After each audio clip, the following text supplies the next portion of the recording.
Hello, everybody. Welcome into the final Cover 4 Live of the 2020 calendar year presented by Georgia Farm Bureau. My name is Brandon Adams. Happy to have the entire Dog Nation team together once again. Jeff Sentell, Mike Griffith, Connor Riley. We'll do a lot to preview the Peach Bowl on Friday between Georgia and Cincinnati, and also a lot to preview what that game could be as a springboard for Georgia to move on into future years as well, or the upcoming year, I should say. I think we're going to have a lot of fun on today's show and hopefully ring in the new year in style. Guys, I do, before we get into any of that, though, want to mention a more serious topic to begin with. As all of you are aware, and most of our audience is aware by now, some sad news within the Georgia football family this week is the father of James Cook has passed away. And now we know that James Cook is, I think reports are, not going to play in Friday's game against Cincinnati. But more important than that, what an incredibly sad loss. This obviously hits very close to home for me because of what I've dealt with over the course of the last couple of weeks. But for Cook and his family, I just wanted to start our show before we get into the fun, and we are going to have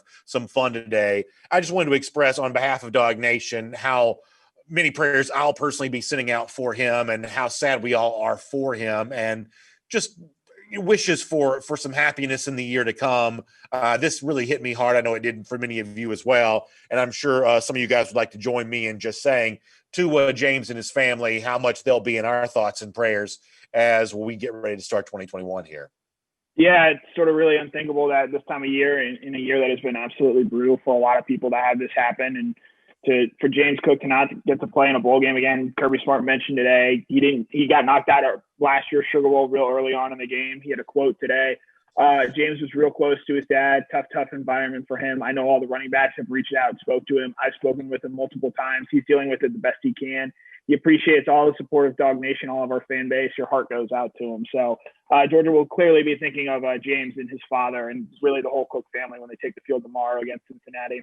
Yeah, that's an incredibly classy line from Smart. I wouldn't expect anything less from him. And, obviously, I'll invite folks to check out Dog Nation Happy Hour. That's also going to be on the Dog Nation video channels on Thursday. Had a good conversation with John Stinchcomb, the former Georgia Bulldog, about this. And, Mike, one of the things I got into with John is, as someone who's been a fan of Georgia my entire life and works as a part of UGA coverage now, it can be easy to forget sometimes, and I'm just being very honest, that the players that we talk about, that I talk about on a daily basis, are real people. And away from football, they have the same hopes and dreams and, in some cases, fears and bad news that the rest of us deal with on a daily basis as well. And I think it's just important to remember that James is a guy like anybody else, and he's a football player and a hero to many of the people who watch us, and certainly the kids of the people who watch us on a regular basis. But his life away from football is no different than anyone else's, and he's not immune from tragedy. And obviously, in this case, Mr. Cook was taken way too soon here.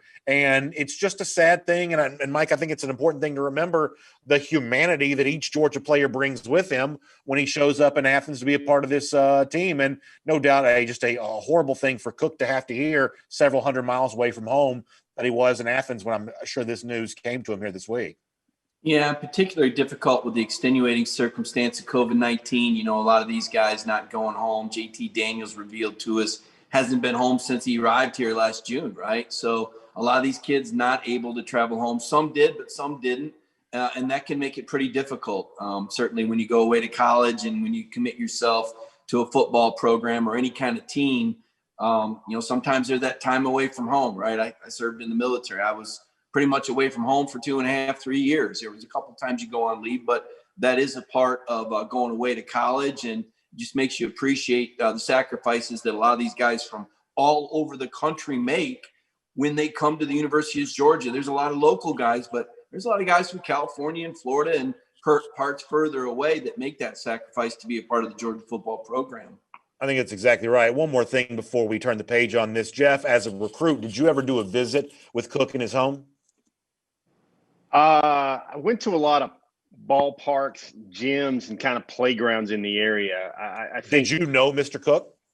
Actually, I usually saw just Mrs. Cook, his mother and his brothers. He had a huge extended family. Brandon, I guess the thing is, I don't know whether it's 2020, but somehow with these losses, we hear about them, they just sting a lot more. I mean, there's the personal connection we have with you and the loss of your father, but and now Mr. James Cook. I think the thing is, Mom always told me that, and these, like you said, these are real people. They sent James Cook off to Georgia, they knew he was talented. They knew he was likely going to play in the league like his brother. They knew he was going to score a lot of points. But they wanted James Cook to grow up and be a man, like the type of man that would look you in your eye and that would have a conversation with you and not just a shrug of his shoulders or 4 or 5 words. That was the big thing his mom always stressed with me. Like I can remember to this day, I'm just hanging out with his mom and we're talking to James, and she's like, I feel so sorry for you because you've got to write a story out of this. And she's literally coaching James up. And James gave like let's say a 17-yard gain of an answer, which was progress on one of these points we were going about. And his mom stopped him and says, no, James, that's not good enough. You can give a lot more than you just gave this gentleman about that question, and I want to hear it. And I mean, she would have to just wring it out of him, just kind of like he would be driving on the goal line for more and more yards. And while we're on the subject of loss, I mean, just today, one of the best guys in the business and what I do, Chad Simmons of Rivals.com, who does a lot of coverage across the Southeast. He tweeted out this morning that he lost his father, Reverend Eddie Simmons. And man, if you never met Chad, if you never met his father, by meeting Chad and the way he carries himself, is a true reflection of his dad. And what's something to be proud of there is to see his son emulating the very best qualities. His dad was a minister. I saw, he tweeted out a picture of the funeral notice, and it said Reverend Eddie Simmons III. And Chad is certainly someone that he would be proud of by the way he does what he does and the way he carries himself, not only as a man but also as a professional.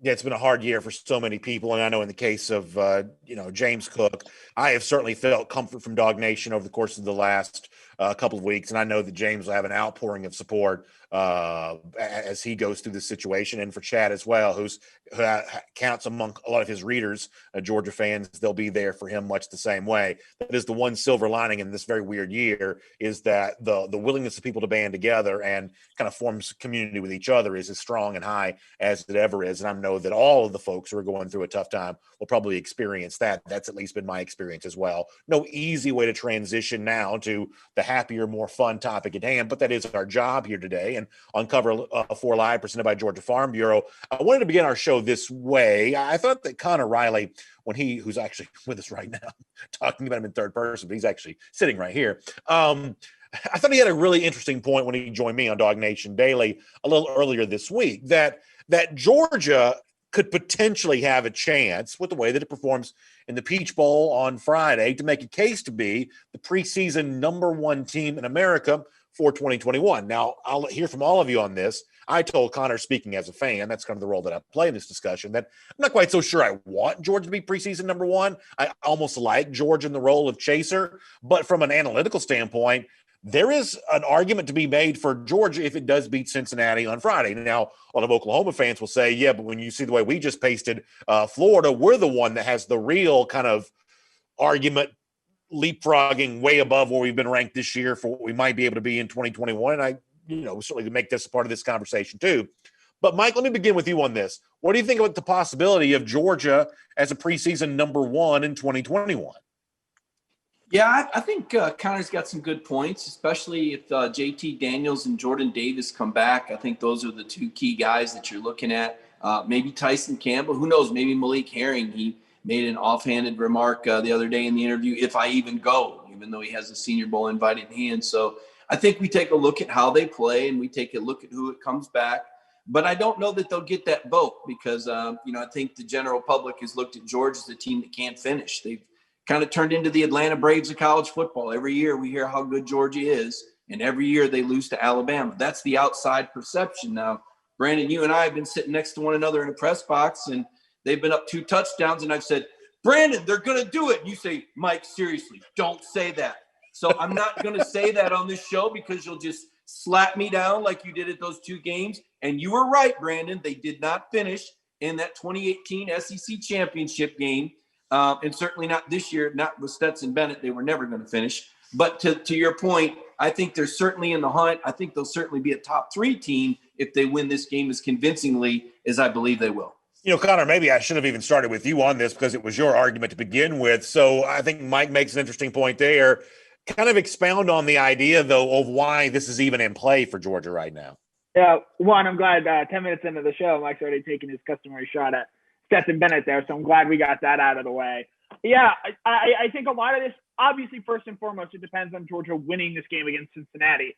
This Cincinnati defense is the best defense JT Daniels will have seen to this point since he became the starting quarterback for Georgia this year. And I think it's a legitimate test for him in this offense to sort of show what they can do, at least schematically, against one of the better defenses in the country this year. As far as what it means going forward, Mike laid out. You bring Jordan Davis back as the anchor and center of your defense. Teams just aren't going to be able to run on you. You saw that against Missouri. I think you would have seen that against Florida. And I actually think him not being there against Florida allowed Florida to run the ball early in that game, which kept Georgia a little bit off balance. You bring him back, while your secondary is obviously your biggest weakness, it at least shores up that front seven there that you have. And then JT Daniels, if he comes back, what we know now about college football is that great offense just beats great defense. And if Daniels comes back, Georgia absolutely has the potential to be great on offense. Conversely, and actually one of the teams that I mentioned on, I guess, Tuesday that could have had that number one ranking was Oklahoma. And I think you saw why last night. The defense is finally looking to play a little bit better there under Alex Grinch and Lincoln Riley. They're going to bring back Spencer Rattler. They've got tons of skill players up there. And if they get a couple seniors to come back as well, they'll have a legitimate case. But Alabama's going to lose Mac Jones, Najee Harris, Devontae Smith, Alex Leatherwood, Landon Dickerson, a couple of big-time players on their offensive line. And yes, I know they've recruited well, but they're still going to have to go out and prove that they have that on offense. Clemson is going to lose Trevor Lawrence, Travis Etienne, their top two wide receivers, and potentially their starting left tackle, Jackson Caraman, as well. You look at Ohio State, Justin Fields will probably be gone. Most of their top talented offensive line will be gone. Chris Olave, Trey Sermon, skill players won't be back. Georgia, if they bring Daniels back, they're going to bring a ton of offensive talent and production back, at the very least at the wide receiver and probably at the running back spot as well. So you factor all that in, Georgia could very easily have either the first, second, or third best offense in the country next year. And based on what we know on offenses now, if they have that good of an offense, why shouldn't they be the top-ranked team in the country? I ultimately don't think they will be. I think Clemson will be number one, given what we saw to DJ Uiagalelei, and Oklahoma will now probably be number two after last night. But I absolutely believe Georgia has a legitimate case to be the number one team in the country when things open up next September. Jeff, I want to get your thought on this. Let me give you an opinion based on what I just heard from Connor there. And Jeff, I'll let you weigh in after this. As a fan, which I am, someone who wants Georgia to be the number one team in the country, I do. It was a little bit demoralizing for me this year, very disappointing to see Alabama insert Mac Jones, the quarterback, and not only not skip a beat, arguably be better offensively than they've been before. To lose Jalen Waddle to injury, and by the end of the year, we don't even remember that because they've got three of the top five Heisman finalists. Jeff, my takeaway on this is, and it does not give me great pleasure to say this, but the notion that somehow Alabama is going to do something with its own attrition to make things easier from Georgia, if that was ever going to happen, to me, the year that would have happened would be this year. So you want to make the case for Georgia, I think you certainly can. The case for an Alabama coming back towards the pack a little bit after this year, that just becomes very difficult for me to try to do. And that's one of the disappointing things about this season on the field for me, that if Georgia's going to rise up, they're going to have to take it. Alabama does not seem poised to give back anything at the moment, I would say. Right. What was going through my mind is, you mentioned a lot of, everybody kind of covered the gamut on that, but what goes through my mind is, who's that guy that Griffith likes to ring the bell about, that, those third and fourth round picks for Alabama that decide to come back for another year and become a first round pick or an early second round pick. I don't know if the treasure chest is as full of guys like that for Alabama, but I do know that the freshman and sophomore classes are starkly loaded. You were talking about Mac Jones, and it brought to my mind a story of sitting right about this time of year at the Future 50 down in Orlando for the Under Armour All-American Week. And I was listening to Bryce Young talk about what it was going to be like to come in and play behind JT Daniels and learn behind JT Daniels when he got to USC. And funny how the last year and a half has worked, but neither one of those guys is at USC. You've got Bryce Young, who was going to do splendidly, folks, at Alabama. He's going to keep that jet plane flying. F-16 afterburners right there. And then you've got JT Daniels at Georgia. For me, I think it hinges on JT returning. I don't even know. This year taught me a lot, especially the last 2 years. Connor mentioned a valid point that, Georgia's weakness is going to be the secondary. Well, I don't know if next year's secondary can play any worse in key stretches this year than Georgia's secondary did with equally talented guys. I keep thinking about going from Aaron Davis and Malcolm Parrish and some of those guys in 2017 that were on the field for the national championship game, and then having so much better guys like J.R. Reed. You still had DeAndre Baker. You had Richard LeCount. You had so much more talented guys, Tyreek Stevenson, what you want to name, and yet it didn't look like the results were better. That's because college football changed, the rub routes, the 7-on-7 concepts, the pick plays. I mean, it's just staggering to see, and when I look at Georgia's weaknesses next year, I think Georgia's pretty much only weakness next year on the team will be they've got to get some dudes, some consistent everyday dudes. And I'm talking like all SEC Alabama dudes at wide receiver. I don't even know if they have one of those guys right now, with all apologies to the great George Pickens. And I think that's the big difference, because we saw last night, if you take a Heisman Trophy quarterback who's number 5 or number 6 on some esteemed Football Writers Association members' Heisman Trophy ballot, and then you take away his receivers, he kind of looks a lot like Jake Fromm did in 2019 at Georgia. And for me, I think Georgia, you keep JT Daniels, you get more juice at the outside edge positions at wide receiver, and then you really got something for the Bulldogs. I'd put them 3-4 is where I'd put them heading into the new year. Mike, I think that Jeff brings a pretty interesting point, that not to extrapolate too much from the Cotton Bowl, the Florida loss there, but when you see how badly Florida played without Trevon Grimes and Kadarius Toney and the wide receivers that we've come to know in that program, I do think there's a case to be made that the receiver group, not any one individual receiver, with apologies to Devontae Smith, but no one individual receiver being as valuable as a quarterback, but the group collectively, your top 3, top 4, maybe top 5 wide receivers, really being just as important as quarterback. Florida had its quarterback last night, did not have its wide receivers, and the results were what they were. You could, as Jeff said, say a similar thing about Georgia for the entirety of the 2019 season based on what they didn't have from the 2018 roster, that the quarterback position and the wide receiver position and the number of guys that play that wide receiver spot, those two positions may be actually somewhat equal in college football now. Yeah, I'd have to disagree. I'll tell you why. I didn't see Jake Fromm struggling against Baylor last year, and he didn't have Lawrence Cager. He didn't have Dominic Blaylock. He was playing with guys that were just starting to figure out their routes. He had one good receiver he could go to, and Trask had one of his starters back.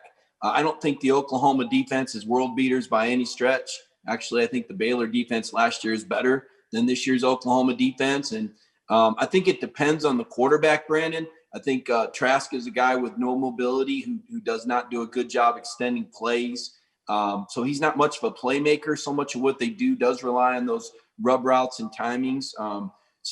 And I look at JT Daniels, it makes me that much more impressed with JT. I mean, JT had a week and a half coming off the scout team to actually work with the first team receivers at Georgia. And he goes out there and throws for over 400 yards, and he hadn't played pitch and catch with those guys since August. So I think it says a lot about JT Daniels and his skills. I can't tell you that I think that receivers, I think quarterback far and away is the most important position in football, because I think it goes beyond the field. Part of me asks the question, why did those guys opt out on Kyle Trask, right? I mean, part of this is what is your relationship with the team? I look at Georgia, and while we have reported on the opt-outs, I think it's important to note there's been a lot of opt-ins. There's guys that are playing in this game that could have easily walked away. Azeez Ojulari, most notably, is a projected first-round pick, and we had sources that he was going to walk away. But there was something that pulled him back in. Maybe it wasn't JT Daniels. Maybe it was Kirby Smart. But to get back to your point, Georgia had a really bad receiving core last year. Once Blaylock went down, and they still finished in the top 5, largely because I thought Jake Fromm did a good job, and last year's defense did an excellent job. Connor, I guess the point that I'm kind of building to on this is to explain why I would be comfortable talking about Georgia near the top of the rankings for the 2021 preseason is that on paper going into 2021, Georgia's never had a crop of receivers the way that it appears to be in place for 2021. Now, who knows how things change between now and then?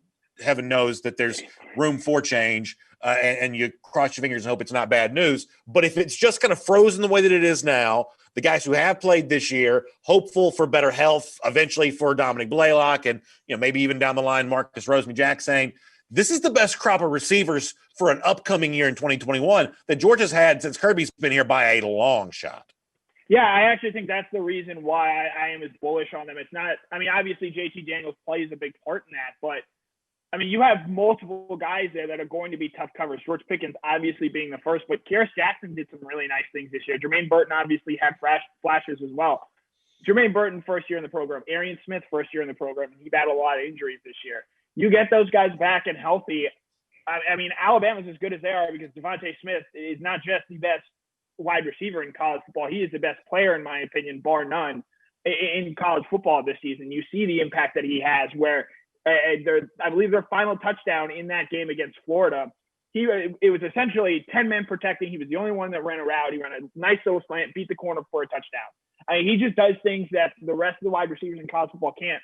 And while Mike made some valid points about Kyle Trask, and I thought Trask himself, regardless of what the wide receivers did last night, did not look good, you can't tell me that this offense in Florida was a fundamentally different team without Kyle Pitts out there. I mean, Georgia, just look at the first half, really second half of that game against Florida with what they had with Pitts. And then certainly I think Kadarius Toney is a big X factor for them as the season went on. So I think in this new wave we've seen, if you have elite dynamic wide receivers, it's going to make a live your quarterback, regardless of how good he is, a lot easier. Let me do one thing on this topic. Jeff, do you want to weigh in real quick? Because I want to do one more thing on this topic before we move on. Yeah, I think Mike made a point. I don't know if I can label Florida as the comparison there. I think that was a systemic opt-out by the whole program. I think they saw that they'd lost a couple. They'd gotten dusted by Alabama. They saw a lot of their brothers, quote-unquote brothers, opt out. And I really didn't. This was, I think, what Georgia had to learn. You can go to Alabama examples with Utah in the past. You can go to Georgia and Texas versus Georgia versus Baylor. I think you got to figure out chemistry team-wise, right, how you can get ready and you want to play. And if you look at the way – I think the one point that Nasty Twitter had right last night about the Gators was we don't need to talk about their wide receivers. Let's talk about the shoddy tackling, and let's talk about the defensive sieve that was Oklahoma. And to me, that's all about effort. That's all about buy-in, and that's not wanting to play the last game of the year.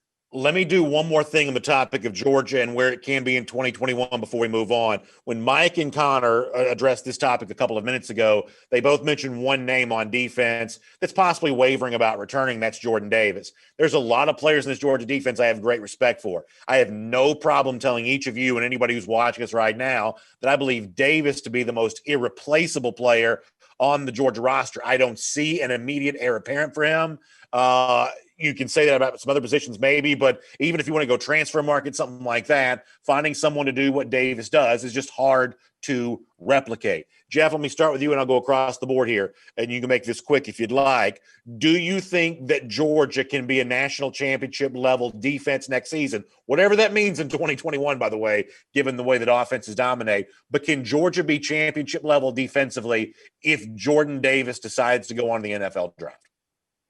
Quick answer is no. I think while I don't know what championship level defense looks like anymore, other than turning the other guys over and maybe snagging one or two interceptions out of 7 possessions away from an Alabama Clemson elite offense, I think what he gives you is the ability to make the defense one-handed, and you take away the run. And he certainly is a good run stopper and a block gobbler up. So short answer here is no.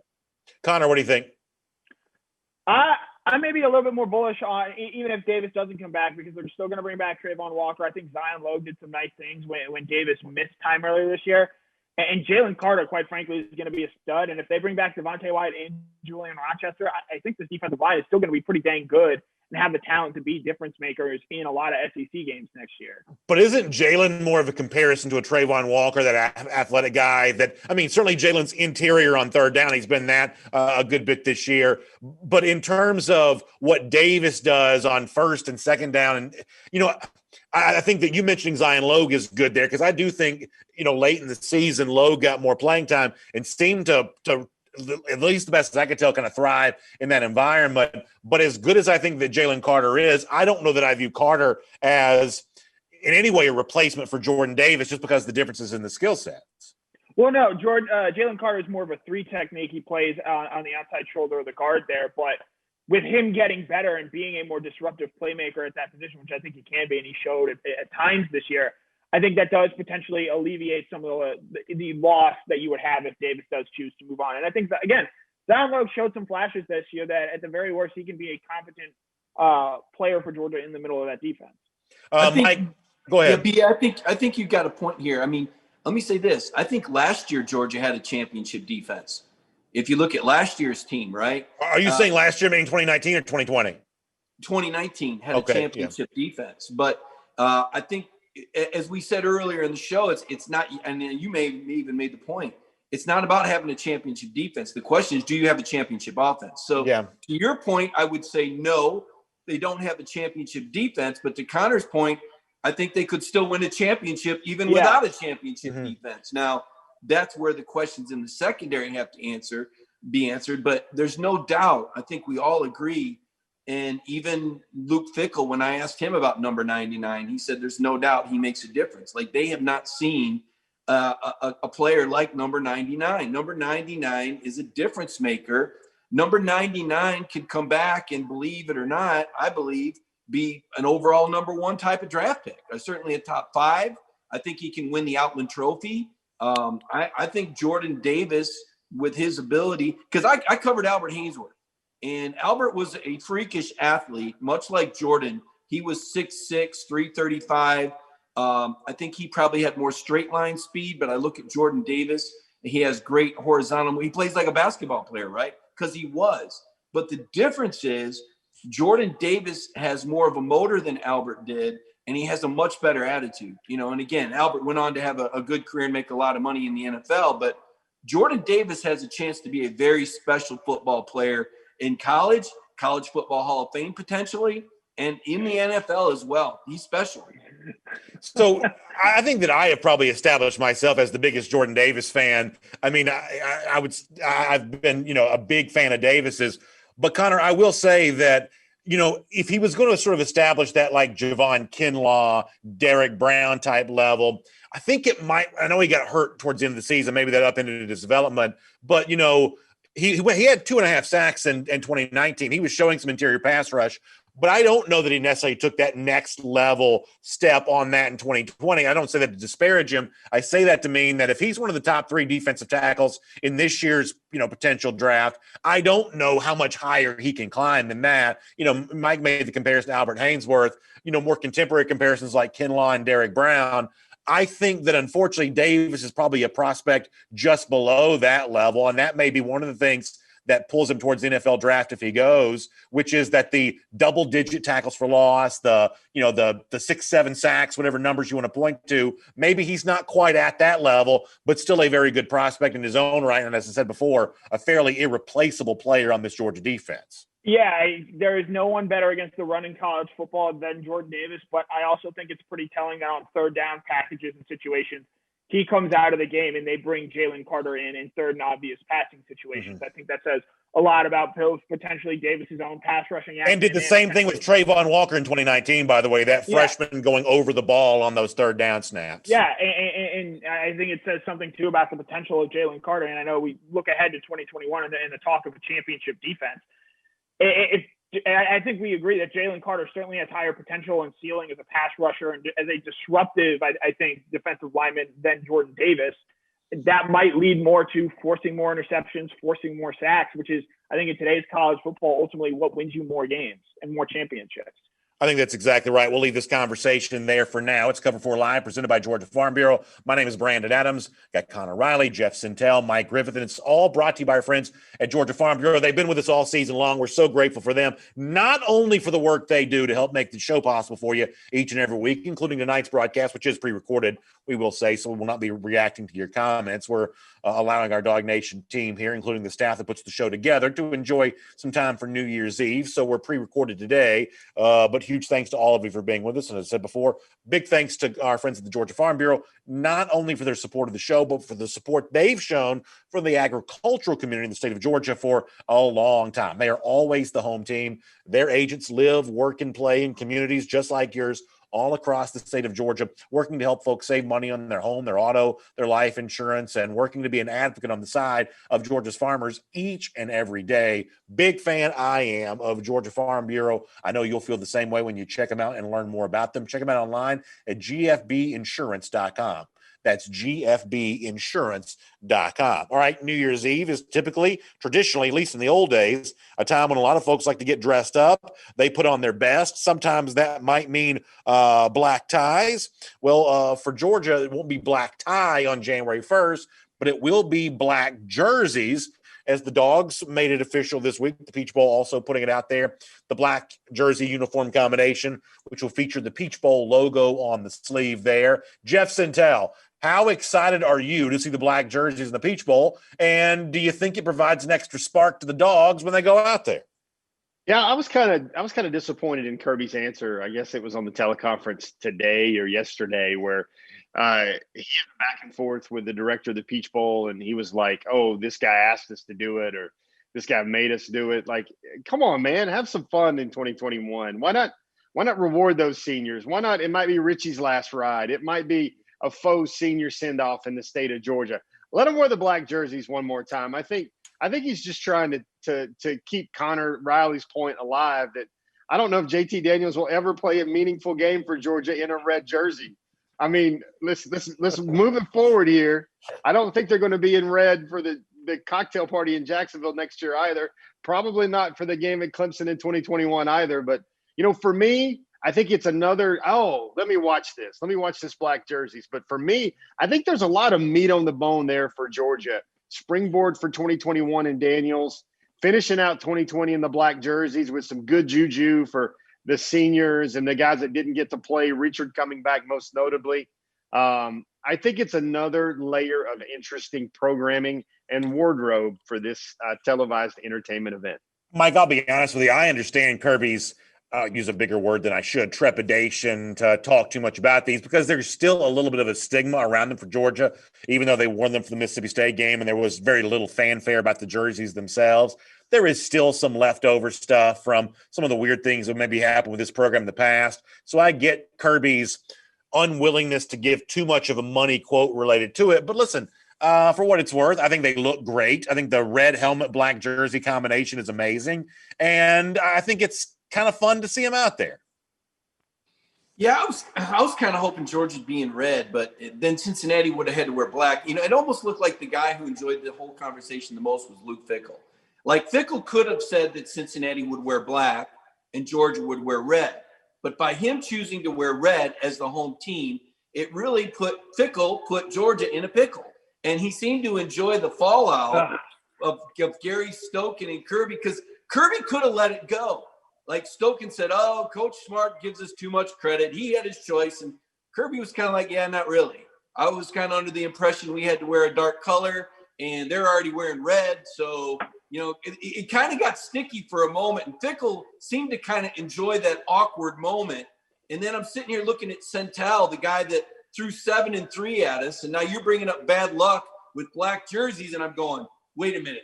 This can't be coming together like this, BA. Sentell said 7-3. The season was shortened. They're sitting here 7-2. Cincinnati's Fickell puts them in a pickle, and now they got to wear these black jerseys. I mean, it can't go this way, man. This is too 2020 to carry over into 2021 tomorrow. That's a very good point. I see what you're coming from on that. Connor, let me give you a totally ridiculous piece of analysis here. This is the second time I've done this on a Dog Nation broadcast this week. The one thing this does put to rest in the future is the notion that Georgia can't wear black jerseys against a team that also has black as one of its dominant colors, because Cincinnati will be, as Mike said, they'll be wearing red jerseys, but black helmets and I guess black pants as well. They have a lot of black in their color scheme. So if Georgia's wearing the black jerseys against Cincinnati, then Missouri, Vanderbilt, whoever else, there are a lot of other teams now that it's at least on the table for Georgia to wear black jerseys against in the future. That's a totally ridiculous piece of analysis, but that is the kind of thing that crosses my mind in the midst of all of this. Do you guys know the last time Georgia played a group of 5 team in a major bowl game? I do. It was Hawaii. I know you do, BA. 2007 season. Yeah, what color were the jerseys that day? They also wore the black jerseys that day. How many losses did Georgia have coming into that game? Was it 2? To South Carolina and Tennessee. Do you know where Georgia ended up after winning that game 41-10 to start next season? Preseason number 1 to start the 2008 season. History is doomed to repeat itself. I'm just throwing out that. I actually do like this a lot. It brings another element to get excited for this game. I think we all sort of agree motivation isn't an issue for this Georgia team, but there's still that outside media or national media narrative that it could be because Cincinnati is a group of 5 team. And I think this at the very least gets the fan base excited and at least interested in how Georgia's going to come out and play.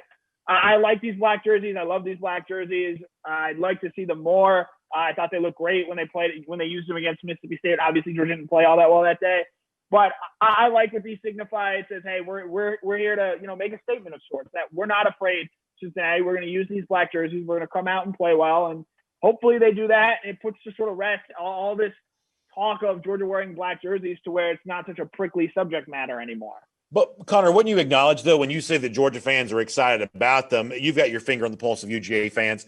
To my understanding, based on the fans that I hear from, they're not excited because they think Georgia will play better in them or they think this makes Georgia more motivated to play the game. They're excited because they just like the way the jerseys look, and they're glad that Georgia's actually finally pulling them out of the drawer and wearing them, that no one believes this is a blackout. No one believes that this is the message that Georgia's sending Cincinnati. It's just a cool-looking ensemble. Right. It's a part of Georgia's normal color scheme, so thank goodness they're actually wearing them, even if the dog collar is not exactly my cup of tea.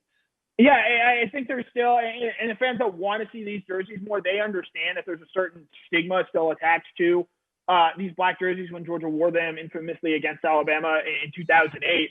And I think normalizing them and wearing them more often, wearing them, say, against the Mississippi State team earlier this year, wearing them in the occasional bowl game, I think that encourages that Georgia's going to wear these maybe a little bit more frequently, a little bit more often, as opposed to it being a one-off or, in this case, a two-off every 4 or 5 years. I want to shift our topic here because there's something I'm actually not aware of. There was a press conference here as we're recording this on a Thursday that I wasn't a part of earlier today. So some of the stuff that I'm hearing now, I'm actually hearing for the first time, including a little bit of our next topic on Cover 4 Live presented by Georgia Farm Bureau. It says here that Kirby Smart wants the college football playoff expanded to 12 teams. Mike, can you give us a little bit of insight on this and just kind of set us up for that topic?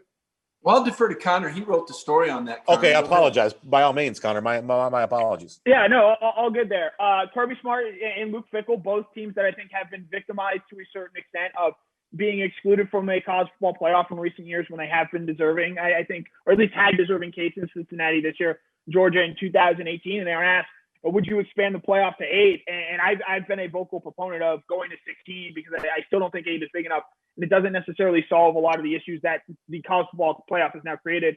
You know, we're going to get into opt-outs a little bit later here. But Kirby Smart, I think, made a very elegant and well-stated point of expanding beyond 8 and getting to 12, because what that does is it still allows you to reward those top 4 teams, the best of the best.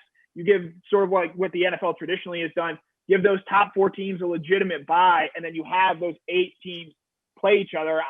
He wasn't pressed into whether or not conference champions should be included among those 12. If you're going to 12, I don't think that you necessarily need to, because if your conference champion is actually good enough, it merits that. It keeps a 12-team playoff, and Luke Fickell sort of agreed with this point that it keeps players engaged longer in the season. If it was a 12-team playoff, funny enough, Georgia and Cincinnati would still be playing each other in a first-round matchup, and I think that would make this game all the bit more interesting. So as someone who has been a proponent for a college football playoff bigger than 8 teams, I was actually quite excited to hear Kirby Smart make a legitimate and compelling case to go to a 12-team college football playoff.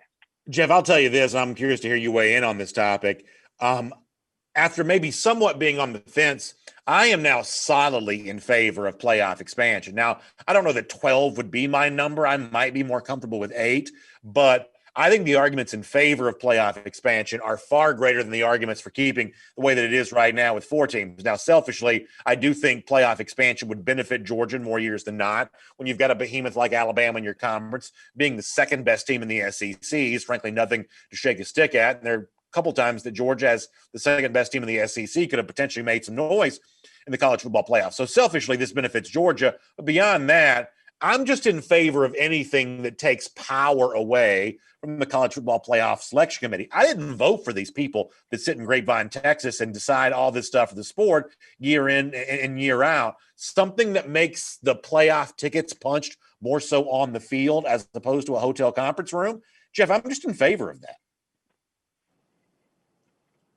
I think for me, it's kind of twofold. One, I like 12. I actually do like 12 because I want to see some sort of harmony left with what remains of a disastrous bowls type setup with everybody opting out.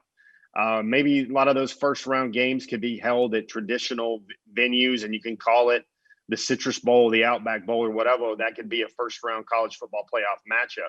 But here's my worry. My worry is if we get further on from 12, that's at least potentially 3 more games for some conference folk guys that would play in a conference championship game or maybe lose in a conference championship game.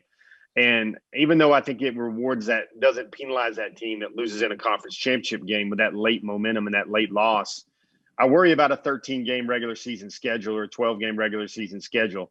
I'd like to see some sort of harmony with 10 games, 11 games in the regular season. And then if you want to tack on potentially 4 more postseason games, including a conference championship, you can do that. There's just something that's got to be done about how you see a Florida roster. You see lots of these roster, opting out, basically large chunks of their ones for a meaningless bowl game.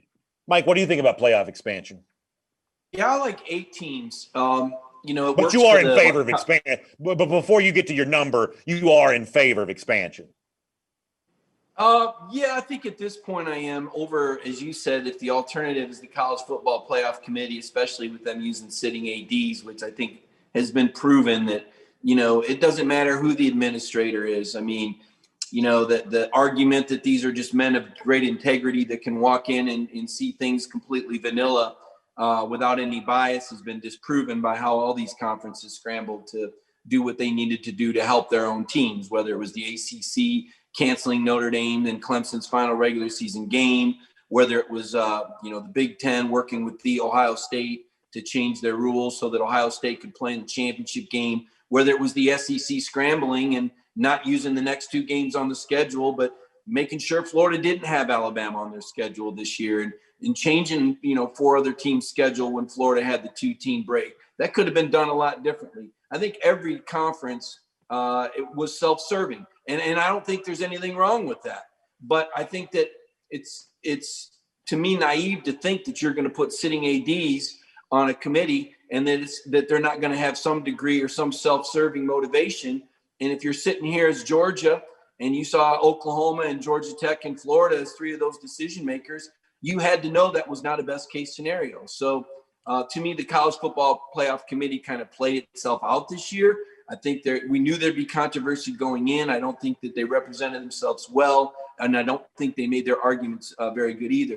But here's why I like 8 teams and why I want automatic qualifiers. Because even though we're talking about an 8-team playoff, we're really talking about more with conference championship games. Those conference championship games essentially become playoff games themselves. Yeah. So you take the conference championship winner from the 5 Power 5 conferences, and they have automatic bids. And perhaps you take the conference championship winners from some of the group of 5s, add a playoff element to them in some way, shape, or form, and throw Notre Dame while you're in there too. I'm about over Notre Dame getting a free pass here. But have those 5 Power 5 anchors with automatic bids, and then have 3 at-larges. And how you do that between Notre Dame and the group of 5, I don't care.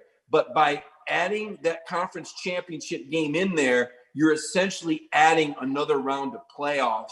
And if you lose a conference championship game, you can still get in as an at-large. And Kirby made the point today, which I think doesn't get made often enough, that in 2017, Alabama actually benefited from not playing in a conference championship game. They essentially got a bye while everybody else was playing. Alabama's just sitting back going, we're one of the 4 best. And I'll take it one step further.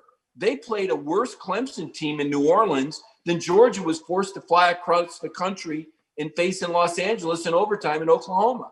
I mean, that whole thing was an embarrassment. The best team in college football didn't win that year, and the playoff was not set up well, in my opinion, in 2017.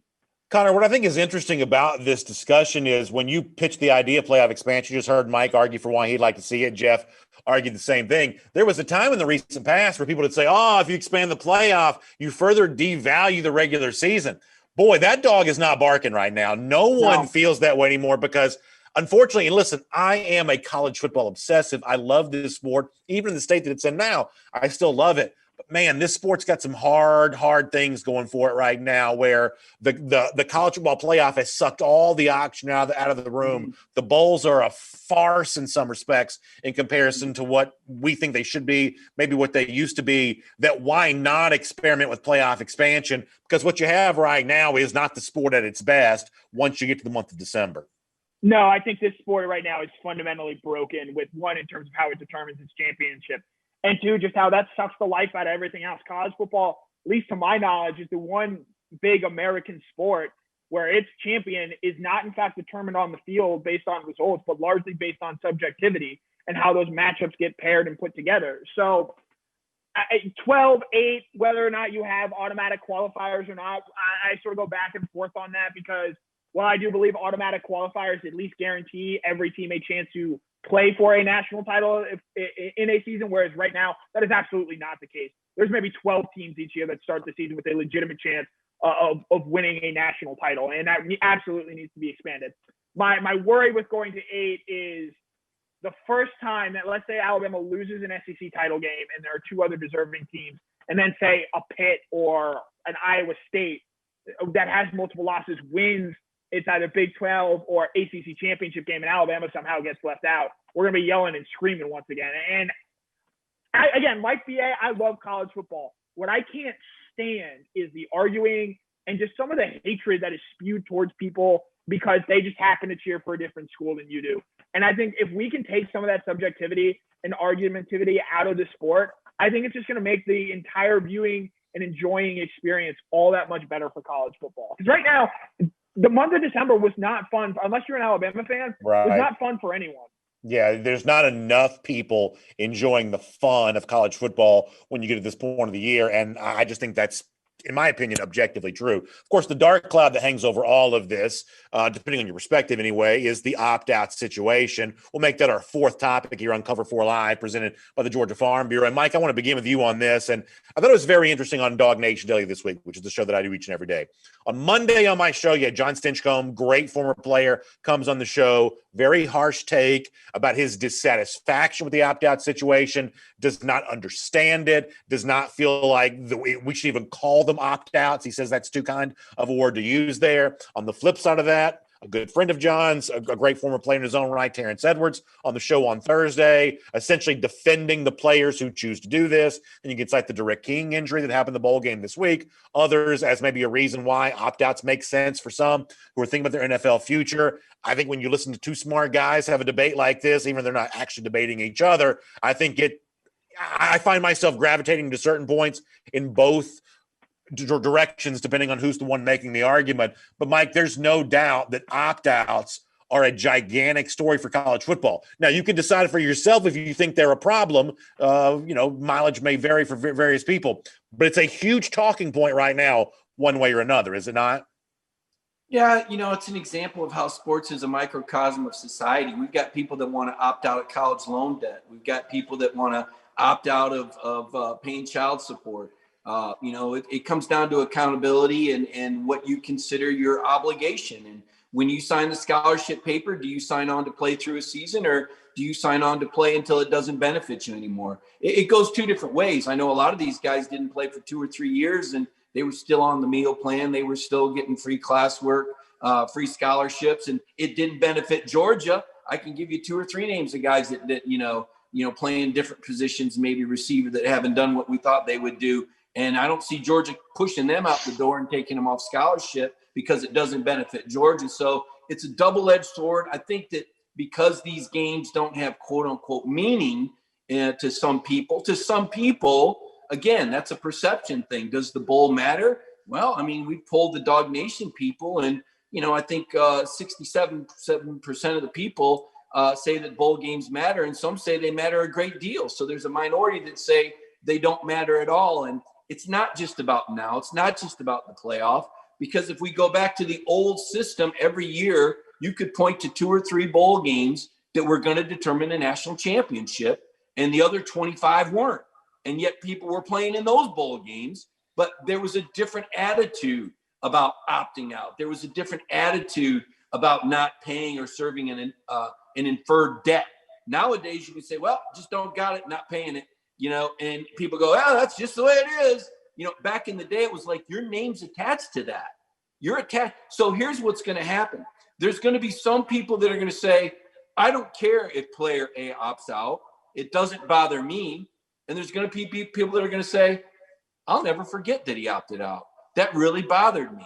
And if you win the game, everybody's fine with it. But if you lose it, it's a lot harder to swallow. So I don't think this is something that's going to be solved. I think it's a matter of personal opinion, whether or not you feel like that student athlete had that obligation to finish the season, not just for the school, but with his teammates. How do you think Kyle Trask felt about all his receivers quitting on him? He lost a lot of money in the first quarter of that football game. I want to hear from Jeff on this in a moment, but Mike, let me just play devil's advocate on one thing, because we're not taking live comments right now, but one of the comments I know that would come up when you make the statement like you made, and a lot of folks obviously agree with what you had to say there, but some people are going to say, why would we hold players to an ironclad contractual relation with their scholarship when we don't do the same thing to coaches? And that door swings both ways. I can think about Cincinnati being in a major bowl years ago, Brian Kelly, I believe, not coaching in that game because he was taking the Notre Dame job, or what happened to Georgia a couple of years ago when they fired Mark Richt parted ways with Mark Richt prior to the Gator Bowl, and Georgia essentially didn't have a coaching staff, very small number of coaches available for the Gator Bowl, where, you've seen the decision to have schools opt out of their coaches or the coaches opt out of the game. And that's not treated as a crisis, typically speaking. That's just treated as the nature of the business. Why would we hold the players to a harsher contractual relationship than we hold coaches to? Because the coaches have a contract, because there's money changing hands and there's monies involved, and it's negotiated when a coach is hired, whether or not he's going to coach his bowl game or whether he's not. I mean, Jeremy Pruitt and Jimmy Sexton negotiated for him to finish the season with Alabama. Shane Beamer, at some point in time, somebody negotiated for him to finish with Oklahoma rather than to try and save South Carolina's recruiting class. Probably a decision that he'll regret in a few years. Hope he polishes that Cotton Bowl ring up, because I don't understand the value of that versus getting an early start with your new team. But these are things that are negotiated. The question becomes, what does the scholarship entail, and what is because at what point do you quit, right? I mean, now this is a COVID-19 year, so I'm kind of putting an asterisk next to a lot of this opt-out. There's a lot of curious circumstances. There's a lot more to hanging around the team a couple more weeks. There's more of a risk in many ways, and there's certainly a lot more restrictions and a lot less fun on these bowl trips. But what is the actual obligation? Because if you're a player now, if you're Georgia and you lose to Florida with 2 losses, why not just opt out the whole month of November? In fact, why even play after you have a couple of good games? Just opt out the rest of the year. So I think a lot of times there's inferred contractual obligations with scholarships and understandings. But until they become official, the players have all the rights in the world to do whatever they want. There's nobody there that's going to come and ask them to pay back part of their scholarship or move out of the dorm immediately or disown them from the university forever. But there are going to be people with hard feelings, especially those people that say, man, I've traveled to all these bowl games. The fans aren't opting out. Should the Georgia fans just opt out on the season once they're not going to win the SEC East Division? I can tell you, there's a lot of in and out here. Jeff, what do you think about this? Yeah, for me, guys, I look at this kind of simply. I think it's all about personal choice and personally what side you come down on. I'm going to take 2 examples. You can take a player that is got to this point of their season. They're not competing for a national championship and not in the playoff. And they say, hey, I want to go to the Goodell League. I'm a first rounder. I'm not risking things, a la Derek King, recent example. Fine. They've fulfilled what they wanted out of the college experience. That's their own personal choice. I don't understand everybody's motivations back home, their inner circle, what really drives their decision. but I can trust that they're making the most beneficial decision for them. Now let's flip on the other side of the coin. Maybe a guy like Azeez Ojulari, a guy like Richard LeCount, a guy like Jordan Davis. They feel like they want to play in that bowl game because their brothers, their team, their chemistry, their bond, that means a whole lot to them. For them, in their own certain checklist of grocery list of values, that's what they want out of their college experience. Their college experience meant that much to them that they're willing to do that. Maybe it's a dice roll, but maybe it's one last ride for a lifelong memory that they'll always have. I'm going to go back to one other thing. I think that this is going to change a lot in the next 3 or 4 years, guys. Listen in real close, the name, image, and likeness movement. Now, if you're trying to build a brand and you're trying to, maybe be an influencer with your Instagram account, or you're trying to sell a lot of those Z3 t-shirts, well, what better marketing vehicle for your brand than would be to go on and showcase yourself, showcase your brand for the next level in terms where the compensation's really coming down the pipe. The thing I'm going to raise this think about and really get off my lawn about is when you would ever see a player opt out when there was some stakes left on the table, meaning that there's still some meaningful football games left to be played. I don't think we've seen that yet. Maybe some of the biggest examples were guys this year like Micah Parsons, I think Penei Sewell at Oregon, when their seasons got back on, they didn't decide to jump back into the boat and jump back into the program like a lot of those guys at Ohio State did there. I think there's lots of different ways of looking at it. And right now, these are all personal freedoms and personal choices where people have the ability to do what's best for them in their situation, regardless of what the university may owe them or what they may owe the university. Connor, what do you think? I think I think part of it is that there is a generational gap here. I would point out that all of you gentlemen, while young in heart and spirit, you're all over 40, and the world is at least seen a little bit differently through the eyes of young people these days. I think, Kyle Pitts Kadarius Toney, they had absolutely nothing to gain from playing in that game. And quite frankly, I actually think Florida's bowl result last night, if you're a Florida fan, you shouldn't be upset about Kadarius Toney, Trayvon Grimes, Ventrell Miller, the guys that opted out. You should be mad at Dan Mullen, who came out flat out and said the last game for this Florida team was 11 days ago. That reflects more, in my opinion, on the coaching staff than it does necessarily on those players. I believe that opt-outs are good for players. It allows them some freedom. It allows them the right to say, hey, I feel good about with everything that I have accomplished here so far. And at the same point in time, I also do think it is, to an extent, hurting college football. How do you go about rectifying this issue? Incentivizing players to go and finish out a season when, as Mike points out, when you lose and your season's over, what are you playing for? I think it's schools like Georgia, schools like Florida, Oklahoma. They are playing for championships, and they put these players through a lot to live up to that championship standard. And when the coaching staff, for whatever reason, isn't able to get this team to that championship standard, the players are sort of left to ask themselves, well, maybe it's time for me to start thinking for myself because I allowed this coach to do all this thinking for me. Before that, I will say, I look at Alabama last year. There was a team playing in the Citrus Bowl down in Orlando. No one wants to go to Orlando for January 1st. And I know that because I was in Orlando for January 1st last year. It was not a lot of fun. Alabama didn't have these systemic opt-outs that, say, a Florida had, that, say, even the Georgia to the same extent has had this year. I think instead of maybe perhaps looking at it on a player-by-player case and saying, oh, well, this player quit on the team, maybe look at the teams a little bit more and what these coaches are saying and what these coaches are doing to get these players to buy in. Well, yes, Georgia had some players opt out. Ben Cleveland, Monty Rice, Trey McKitty, those are all, and DJ Daniel I would throw in there as well. Those are all injury related. Those guys missed time this year, missed games this year because of those injuries. And with the Senior Bowl, and as Mike points out, I think this year it's a weird year to try and extrapolate how much this opt-out really is, because I think a lot of it is tied to COVID. With the Senior Bowl and that being a bigger opportunity for a lot of these guys to showcase their stuff for NFL execs, I absolutely have no problem with the Georgia seniors choosing to make the decisions they have. And Azeez Ojulari playing, Richard LeCount playing, Jordan Davis playing, I think that reflects pretty good on what Georgia has and what Georgia has convinced players to buy into. I want to come back at you on this, and I'll try to make this point as succinct as I can. Some people say that you can't be against opt-outs because it's players doing what's best for them. And listen, in my own life, I don't like it, but I've kind of learned to tolerate it. But the notion that I have to be happy about it because they're doing what's best for them. Listen, if I'm sitting next to you in an airplane, you're putting your elbow on the armrest, you're also doing what's best for you, but it doesn't mean that it can't get on my nerves a little bit when you do it. And ultimately, big picture, the concern that I have here is, if there was a minor league system for the NFL, there are certain players in the Georgia roster who would be in that system. You mentioned Jalen Carter earlier. Obviously, NFL teams at 18 years old can recognize that he has the potential of being a future NFL talent. But guys like Eric Stokes probably would not have been on that radar when he was 18.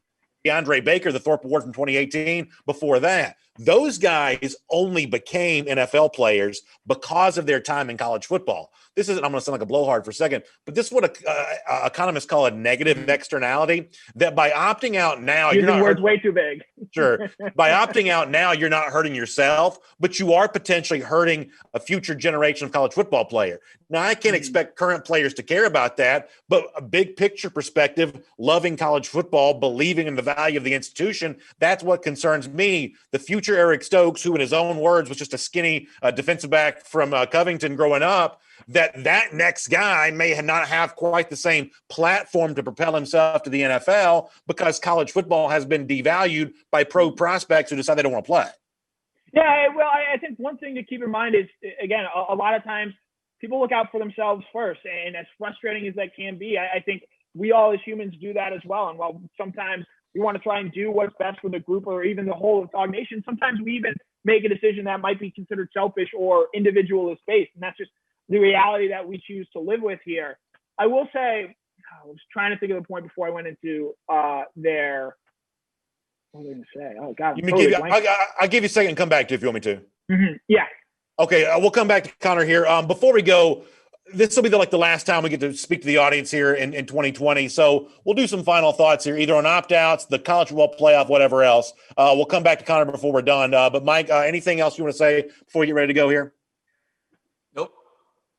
Well, there you go. Jeff, how about you? And Jeff be the year ends much the same way it starts. That's perfect. Go ahead, Jeff. Let me try to be the ombudsman for here. We have bad cops sometime during these programs. I'm going to be a good cop and say, hey, Stetson Bennett's young twin brothers won a state championship over the weekend. Pierce County, they were on a team that was basically devoid of college prospects. And one final thought from me is everybody close their eyes and imagine what they were thinking of the 2020 football season way back in June. What did you think was going to happen? What did you hope was going to happen? Now compare it to what you have right now and then examine both of them. And I think 2020 football fans still came out on the good side of everything here compared to what it could have been in 2020. Connor, that's well said, Jeff. Connor, I've tried to buy you some time. Mike didn't exactly cooperate with that, but I tried to buy you some time. Did you remember what you wanted to say? No, I completely blanked on that, but I do have one final message and a story of sorts here to share before we leave. I was around home over the holidays. I was extremely grateful to spend some time with my family, as I hope all of you guys do or will get to do in the coming days here. And we had seen a family friend. They had stopped by on Christmas, and her son, her youngest son, Keenan, has cerebral palsy. And for those that don't know, that is a disease that affects your motor skills, motor abilities. It is an incredibly tough disease, and he's been living with it for basically his entire life. And the family, they had two sons go to UGA. James is my age, been a longtime friend. He's now a doctor in Charleston, saving people. Shout out to James. And their younger son, Jack, is a member or is at Georgia right now. He's my sister's age, and he went to Marist. And at Marist, he got to know John Fitzpatrick, a member of the Georgia team. And and as it was explained to me, John had always sort of checked in on Keenan, kept notes on Keenan, and over the holidays, with unannounced, no message, no anything, swung by the household and dropped off a signed Georgia helmet with just about everyone you could think of. JT Daniels was on there, Darnell Washington, Broderick Jones. White said nothing of this. If I had not been family friends with them, this would have never been known, gotten out there. And the mom, she showed me a picture of Keenan interacting with the helmet and just pure unbridled joy on his face. It was a really cool moment to see. So shout out to John Fitzpatrick and turning the page a little bit here to 2021. I would say let's try and be a little bit more like John Fitzpatrick in 2021. Try and go out, bring joy to people. Don't necessarily make a big deal about it, but just try and do little things that you can to bring joy, unbridled joy in people's lives every single day. Connor, that's truly awesome. I'm so glad you said that. And as someone who can speak freely as a fan here, I do get to know some of these players and their families from time to time. John's a guy I have met before. And one of the things I love as a fan, that when you get a little closer to the Georgia program, I'm always more glad that I'm a Georgia fan because of things like this. That's not done for social media. That isn't the Instagram workout. That's just a guy doing something because it's the right thing to do, and there's no publicity for it whatsoever other than us talking about it here at the end of this show. I am so thankful for a program and a bunch of guys that play as a part of that program that make me even more proud to wear red and black and things like that. So, Connor, I'm glad that you told that story to close out our show. For everybody here on this New Year's Eve, Happy New Year to all of you. It's been a tough year. You don't need me to tell you that. And there's obviously optimism that 2021 is going to be even better. We don't believe it's going to magically happen just because the calendar turns, but we believe that good things will be in store for the next 12 months. And when it comes to college football and the Georgia Bulldogs and the less serious part of life, we're glad to be able to narrate that experience for each of you. So Happy New Year to you all. Enjoy the first day of the year, what we hope is a victory against the Bearcats, and then a lot more to come from Dog Nation after that. This has been Cover 4 Live, presented by Georgia Farm Bureau. We'll look forward to talking to you soon, everybody.